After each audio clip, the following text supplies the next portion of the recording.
Look at your family for a second. The same trouble keeps coming round. The money never quite holds.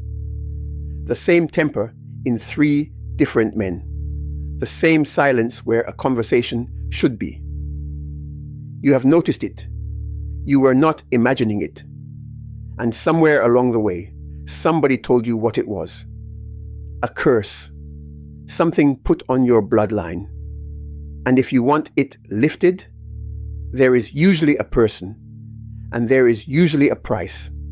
I want to tell you what I think is actually happening. And I'm going to use your own book to do it. Quick thing, if you want more of this, subscribe and hit like. That is what tells the algorithm to show it to another kin who needs it, and send it to one person who has been told their family is cursed. They are carrying that quietly. Here is the thing about a curse. A curse is a sentence. Somebody passed it on you. You did not do anything. It was decided. And because you did not do it, you cannot undo it. You need somebody else. Somebody with the authority to lift it. Sit with that for a second. Not because anybody is lying to you. Most people teaching this believe it completely. But notice the shape of it. The answer to a curse always needs another person, and often it needs a payment. Now here is what I found when I went looking. And I did go looking. My own family has a pattern in it, and I wanted to know whether I was carrying a sentence or something else. Your own book already answered this, and almost nobody quotes it. Ezekiel chapter 18, verse 20. The son shall not bear the iniquity of the father. Read that again. The son does not carry the father's debt. And Jeremiah chapter 31. They shall say no more, the fathers have eaten a sour grape, and the children's teeth are set on edge. But everyone shall die for his own iniquity. That is a saying being cancelled. In the text, they are naming a proverb people used to say about inherited punishment. And they are saying, stop saying that. Go and check both. Chapter and verse. 30 seconds on your phone. Now the part I have to say, because if I do not say it, somebody in the comments will, and they will be right. There is a verse that says the opposite. Exodus chapter 20, verse 5. God visits the iniquity of the fathers upon the children, to the 3rd and 4th generation. That is in there. I am not going to hide it to win an argument. So which is it? Here is the honest answer. The book contains both. The later prophets take up the earlier line and overturn it directly. That is what Ezekiel and Jeremiah are doing, and you can see them doing it. People have argued about this for a very long time, and they are still arguing. What I will not do is quote you the one verse that helps me and hide the one that does not. That is the whole reason you cannot trust most of what you are shown about this. So if it is not a sentence, what is it? Your ancestors on the Nile had a word for things going wrong. Isfet. And the important thing about Isfet is what it is not. It is not a person.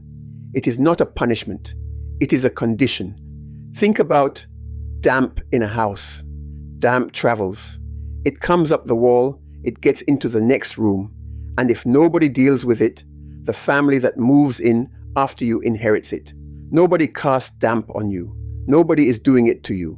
It is a condition, and it spread because it was not attended to. That is what is coming down your family line, not a sentence, a condition. And I know that can sound like word games. It is not. It changes what you can do tomorrow morning. If it is a curse, you are waiting. You are waiting for the right person, the right prayer, the right payment. Your life is in somebody else's hands, and you cannot start until they arrive. If it is a condition, it is yours to work on. Today, nobody has to arrive. And I want to be careful here, because this is where people get hurt. I am not telling you the pattern is imaginary. Debt is real. Violence is real. Addiction is real, and people need proper help for it. Doctors, not deliverance. Silence in a family is real, and it does travel. What I am refusing is one specific idea: that a sentence was passed on your bloodline, and only a person with authority can lift it. The pattern is real. The curse is not. Those are different things, and the difference decides whether you spend your life waiting or working. So here is the thing to do. It costs nothing and needs nobody. Name one thing you do not want to pass on. Just one. Not the whole history. Not everything your parents got wrong. One thing, the shouting, the not talking about money, the way nobody in your family ever says sorry out loud. Say it plainly to yourself, and then watch for the next time it is your turn to do it. That is the work. That is the whole practice. And notice that nobody had to bless you for it, and nobody had to charge you. You are not carrying a sentence. You are carrying a condition, and a condition is something a person can work on. Your ancestors did not curse you. They handed you a house, and some of it needs attention, and some of it is worth keeping. Tell me in the comments, what is the one thing you are not passing on? You do not have to explain it. Just name it. Somebody reading will recognize theirs in yours. Mine is the silence.